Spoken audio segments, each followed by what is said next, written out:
चरक भिक्खवे यात्रा जो 15 से 25 अक्टूबर 2024 तक आयोजित होगी, एक विशिष्ट साहित्यिक और सांस्कृतिक यात्रा है जो भारत और नेपाल के पवित्र बौद्ध परिपथ पर आधारित है।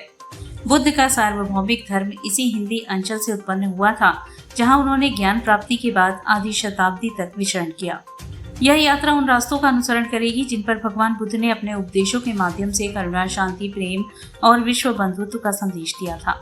बुद्ध का उपदेश कि वैर से वैर का शमन नहीं होता, अवैर से वैर का शमन होता है, इस यात्रा का मुख्य आधार है। इस यात्रा के संदर्भ में सोमवार को आयोजित एक प्रेस वार्ता में आयोजकों ने बताया कि इस यात्रा का नाम और प्रेरणा भगवान बुद्ध के शाश्वत संदेश से लिया गया है।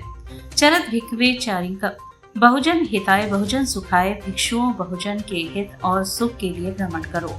बुद्ध का यह वाहन ज्ञान, करुणा और संवाद के प्रसारण का प्रतीक है। इस यात्रा का उद्देश्य प्रतिभागियों को बुद्ध के गहन शिक्षाओं से जोड़ना है, जिससे वे अहिंसा, प्रेम और सहानुभूति के सिद्धांतों को आत्मसात कर सके।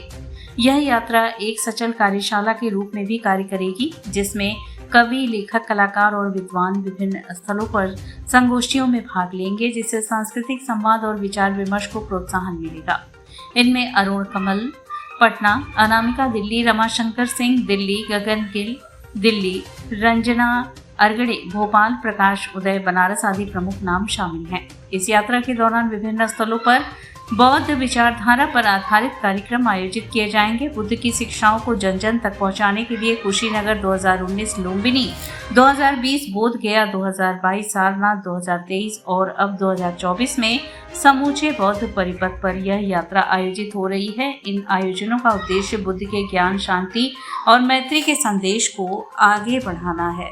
यात्रा में देश भर के अलग अलग हिस्सों के लेखक, कवि, कलाकार, इतिहासकार हिस्सेदारी कर रहे हैं और इसका उद्देश्य ये है कि एक तो जिन स्थानों पर बुद्ध गए, जहाँ जहाँ गौतम के चरण पड़े, वे जगहें कौन सी हैं यह हम जानें और यह जानें कि किन लोगों के बीच से बुद्ध संवाद करते हुए, उनके दुख को समझते हुए इतने बड़े दर्शन की खोज बुद्ध ने की, इतनी बड़े संदेश की खोज बुद्ध ने की। उस देश को हम देखें एक बात, और दूसरी बात कि जो बुद्ध की बातें हैं, प्रेम है, करुणा है, मैत्री है, संवाद है, मध्य मार्ग है, ये सब जो हमारे उस समय की मनुष्यता की सवालों के हल थे, वे हल आज हमारे जीवन में कितने प्रासंगिक हैं, कितने मौजूद हैं और किस तरह से हम उनको अपने जीवन में ला सकते हैं।